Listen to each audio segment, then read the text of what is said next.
Well, hello everyone, and you join us here today to help us out with a little bit of a conundrum. We have seen in the comments and generally online that there are a few watches out there that are pretty popular that have actually been called out as being overrated. So we decided to play devil's advocate and pitch each other a selection of those watches one at a time and take sides on the pros and the cons to see if we can't get to the bottom of it. Tom, I'm going to start off with a watch for you. This watch, the first watch of this selection, is massively overrated. It is the Omega Speedmaster Moonwatch. What do you think about that? Right. Okay, I see what you're doing. Listen, I think overrated is a little bit unfair. I think overmilked by Omega might be what you're thinking of. The teat runneth dry. The thing is, it's when your CV says been to the moon, I think that's, you kind of have to just say fair enough, don't you? It's something fun to talk, like the pen that writes upside down that the astronauts use. That's fun, isn't it? It's not overrated. That's just a fun pen. Is it the best pen? Maybe it is. Is the Speedmaster the best watch? Yeah, I think it probably is as well, because it's been to the moon and you haven't. When Buzz Aldrin took those second, comes right after first, steps on the moon, mind-bending, world-changing. But now, he's getting on a bit and he still wears hats with moon stuff on and things like that. And it just seems a little bit sad. And I think the same has happened with the Omega Speedmaster Moonwatch. It went to the moon. It really did a long time ago. And now, what is it really? It doesn't wind itself. It looks a bit dated. It hasn't moved on. There's no ceramic. There's no silicon. It's barely keeping. It's just about holding on to relevance. It's overrated. I think the moon is still relevant. It's still as magical and majestic and remote as it's ever been. And I think until the moon is accessible, I think the Moonwatch will still be a magical watch as well. The moon will never die, but you will. Let's go back to the moon. It's great. The moon is brilliant. And do you know what? We'll probably take a different watch. Because do you know why? This watch is done. It's finished. You don't mean all that stuff though, do you? Come on. I'm playing devil's advocate. It's a great watch. It is a fantastic watch, and I would dearly like one of the newest ones in my collection. If only they did the Hesselite front with the sapphire back, that'd be great. But do you know what? Some of it is overrated.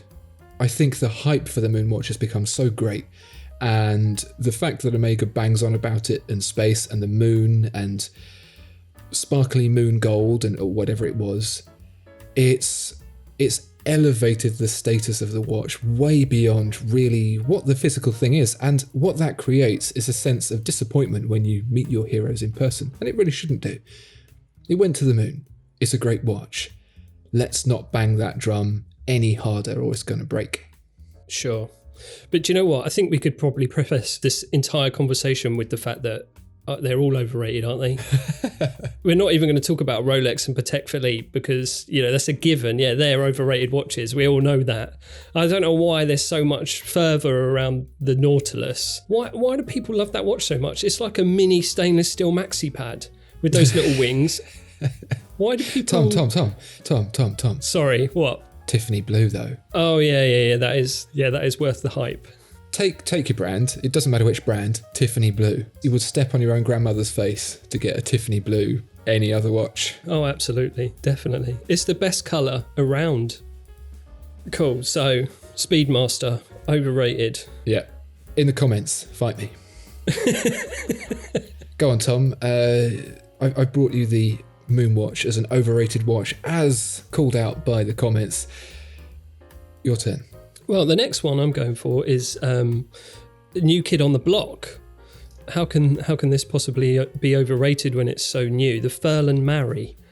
No. Yeah. No. It's a lovely looking watch. Yeah, sure. I'll give you that. Mm-hmm.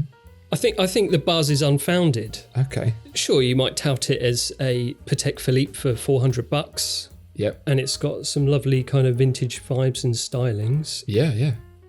But here's the thing, right? So, Furl Marry. Now, you know how I love a little bit of marketing fluff. There's a doozy on Furl Marry's website. So let's talk fluff for a bit. Go on. Ephemeral references, yeah? In order to provide an optimal customer experience and be closer to our community, we aim to tell ephemeral stories about all our products. Thanks to this, we can focus on the product in question and its world at a specific time. Each story, brackets, equals technical development, will therefore be produced for a certain time. Okay, so I think what they're saying is Furl Marry doesn't have models, it has stories. So a story equals a technical development equals a watch, right? So their first story is the Mecha Quartz story. So the Mecha Quartz movement having, the mechanical sweep of a seconds hand, but also a quartz battery. But now here's the thing. Dan Henry already did this. It's a 1937 dress chronograph with a Mecha Quartz movement. And it looks almost identical. The bisected dials, subdials, all those meters, blued hands, and it's available. That's the main thing. I mean, maybe that's what the hype is about the Furl Marry. People love a watch that they can't get hold of.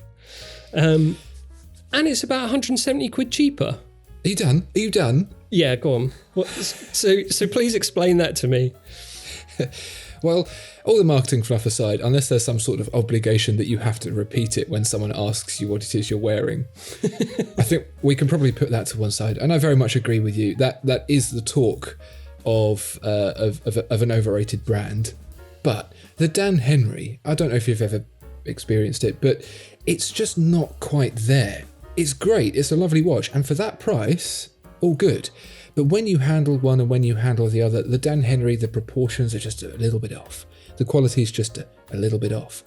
For me, what Furl Marry gives you, or did give you when you could buy one, is the next step up in that visual polish that you don't really get to enjoy this side of watches like a Patek Philippe upon which it's based. I will give you this though. I think selling limited runs of watches is naughty. Overrate bait. Yeah. That fear of missing out, not being able to buy it because there's only a selection of them. But do you know what? It's a bit like when we title videos something clickbait, because it works.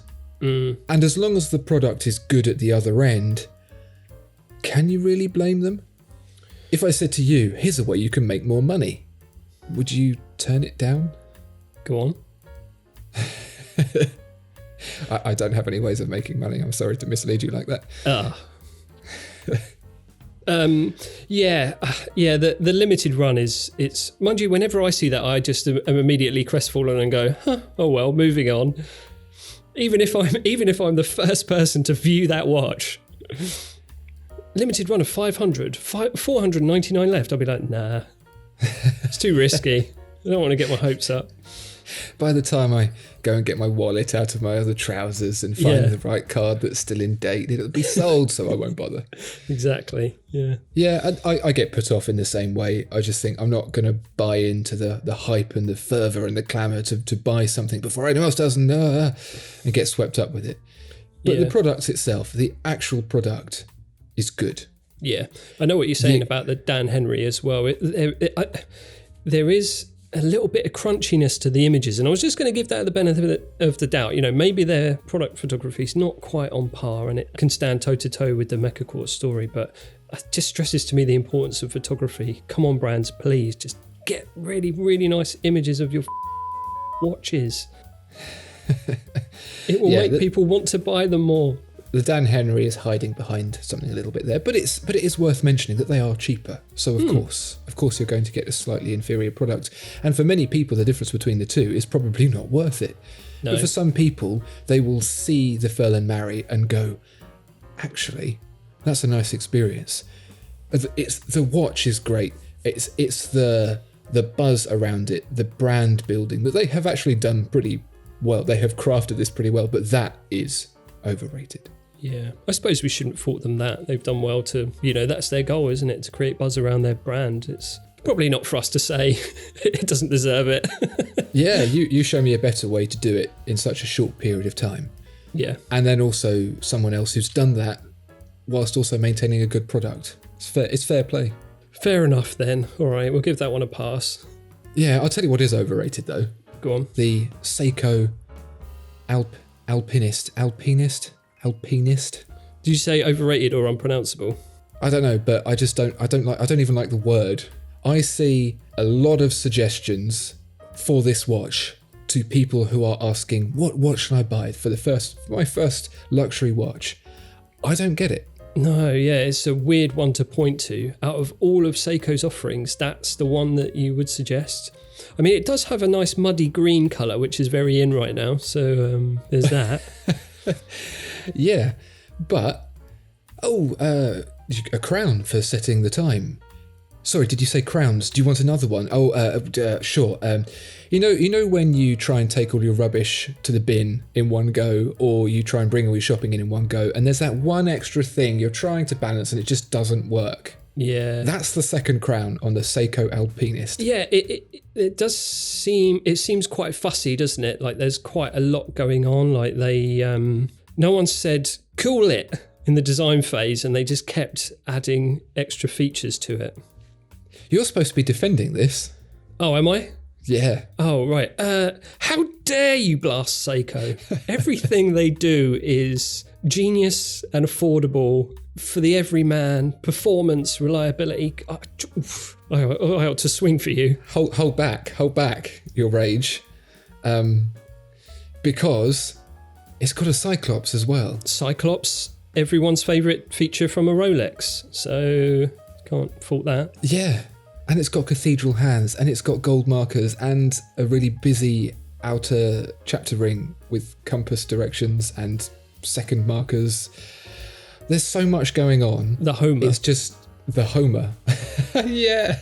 In fact, you're doing a terrible job of standing up for this watch, but it feels like a watch that was designed by committee over email.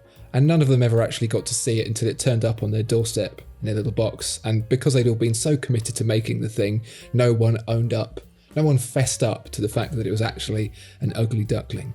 Never, ever to be reborn as something pretty. Yeah, it's a bit of a jumble. Let it be said that Seiko is a fantastic brand that does fantastic things for the affordability of high quality automatic and mechanical watches. Just not that one, please. You do one. Okay, well, if you ragging on Seiko made everyone mad, now get this. The Casio F91W.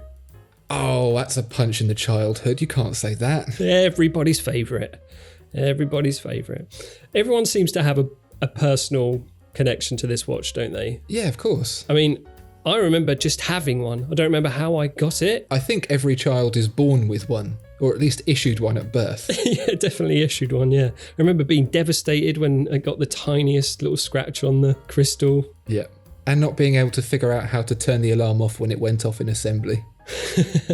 Yeah, because one of your friends had sneakily set it. Yeah. But this watch, obviously, it's an evergreen watch, isn't it? It's timeless. It's still around. It's unchanged. It's still only 10 quid. It's indestructible. The battery lasts 100 years. Yeah. Or 7, if you're more accurate with the details. Wait, I'm against this watch, aren't I? You're supposed to be, yeah. I'm getting confused. Right, okay, right. So here's the thing. So I just want to just do a little bit of story time for a second, because there's this story that Mark Kermode, the film critic, told. I heard this a long, long time ago, and I'm paraphrasing, and I may have completely got it wrong and even missed the point, but it's stuck with me, and I'm going to just recall it here for you now. So Mark Kermode told this story about a council worker who went to a dilapidated housing estate in Manchester, and he was doing an inspection or talking to the residents there. He spoke to one of the residents and he asked them, how's it going? How's your accommodation? And they said, oh yeah, it's great, thanks for asking. And the council worker replied, "You do know you don't have a front door. Your front door's missing." And the tenant replied, "Oh, yeah, sure." And the council worker said, "You should have a front door. We'll sort you out with one." And the tenant replied, "Oh, yeah, that would be nice." So, and the resident just sort of forgot that he should have a front door, and that's something that we should all have. But Mark Kermode was telling this story in relation to how Hollywood blockbusters have become really crap, and we've all just accepted it in the same way that people living in Manchester have accepted living without front doors. So now what I'm saying is we've been so battered by the luxury watch industry. We're used to the fact that iconic timepieces are expensive and unobtainable, and that an affordable watch like a Casio F91W with character and good heritage is the most amazing thing in the world, when really it's just a front door or a good action movie that makes sense, and it shouldn't be rare, it should just be standard. But instead, it stands out like this kind of ragtag, scrappy little champion, the people's champion, in amongst all these, snooty, shiny, polished rich kids. But it's just a watch. It's just a little plastic digital watch. It's not, it doesn't have the heart of a lion. It's not, it's not E.T., it's not your friend from your childhood. It's just a little inanimate plastic watch. So you're saying that we have been so desensitized to nonsense that when we look back to the thing that just ticked the boxes and was a very ordinary product, that now we see it with an entirely recalibrated mind, that is to say, this thing is fantastic because it does the bare minimum. Yeah. We're looking back with rose-tinted specs, and because now we've got black eyes, we've got beaten around the face with so many shiny things. The 1-2 combo from Rolex and Patek. I think you're being mean. I think it's such a fantastic gateway for many a youngster, even today. And you think how kids are spoilt with iPads and techno gadgets and all of that. Yeah. And the idea to me of having the Casio F91W and that being the iPad that I had at the time, the gadget, the toy. Okay, do you know what? Maybe that is overrated. Maybe that is rose-tinted. Maybe the real trick is showing it to a youth of today, if we can get them to look away from their iPad for more than 5 seconds, wave that under their nose and see what they think. They'll probably shrug their shoulders and swear at us, because that's what kids do now, isn't it? What's that, Walkman? Get out of my face, Grandad. I'm only 35. I'm going to let you have that. You're not going to let me have it? No, I'm going to let you have that. I think you're right. I think it's overrated. But I think for the people to whom it means something, that's fine. Yeah, it's fine. I mean, I love it. Yeah, me too. What else can you spend 10 quid on and get so much joy from? Yeah, exactly. Yeah, fair enough. Hopefully, if that's not upset people enough, and if the past overrated selections haven't upset people enough, I'm going to kick you in the proverbials with this one. Tom, for our last overrated watch of this discussion, and perhaps our last ever discussion, depending on how well this all goes down, I'm going to give you, from Japan, from Grand Seiko, the Snowflake. I'm just going to turn into Donald Sutherland at the end of Invasion of the Body Snatchers now. Because what you've just said is a sin. Well, here are 3 things then. I'm going to tell you 3 things and I dare you to dispute them. 1, the Snowflake is too big. They're all too big. 2, it's too light. That's nice. You don't tire as easily. I'm sure that's what they had in mind. 3, the power reserve is on the dial. Yeah. Okay, I'll give you that. That's an annoyance. Those are 3 pretty major problems with this watch. And do you know what? Seiko, Grand Seiko, agrees with me, because every other watch they've made since that's been very, very popular does not have those things. They've gone smaller, they've removed the power reserve, and they've not made them out of titanium. But the dial texture, Andrew, the dial texture. Oh yeah, that's lovely. And the Zaratsu polishing. Zaratsu. That's lovely. Oh, brilliant. Brilliant. And that's why they've taken those things and they've put them on other watches, but with those other things fixed. Overall, this watch is flawed. Don't you ever get it though when you're you're working away or you're doing your bits or whatever, and then you go, hang on a minute, how much power have I actually got left on my watch? And you look down and you go, oh, it's still full because it's an automatic watch. Let me get this straight. Zaratsu, love it. Yeah. Snowflake, the dial, love it. Spring drive, brilliant. I rate it.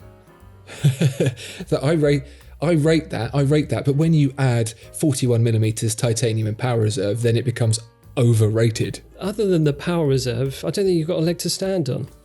You don't think it's too big? No, but in relation to what? Your wrist? They're all too big. The main problem with it is that the lugs go too far. 41mm you could probably get away with, but the lugs, they keep on reaching, they keep on going around, they almost touch at the other side of your wrist, they're so long. But the Zaratsu polishing, Andrew. There are many other Grand Seikos with which I can buy the Zaratsu polishing. It's just, do you know what?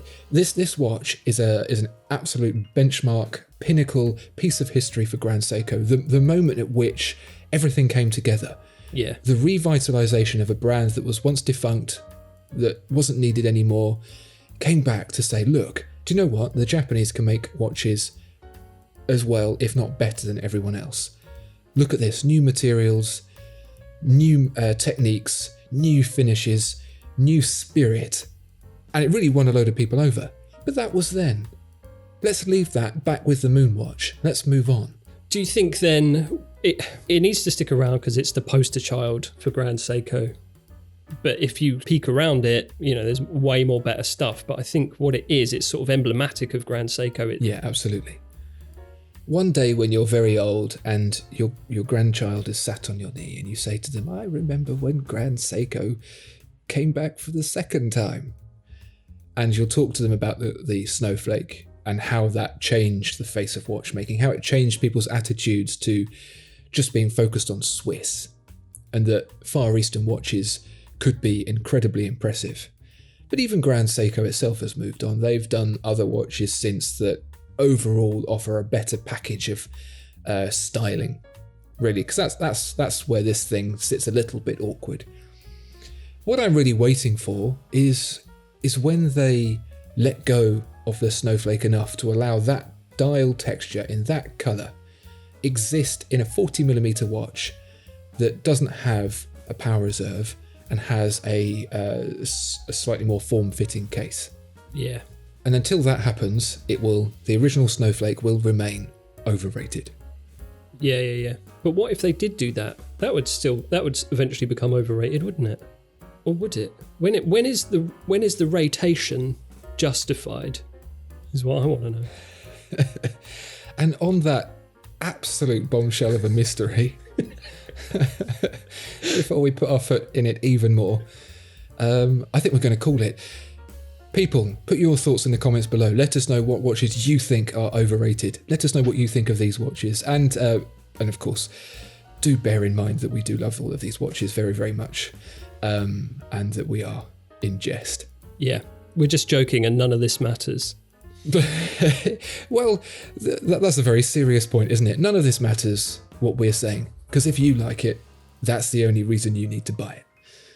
And until next time, while we dust ourselves off, have a good one. Bye-bye. Bye.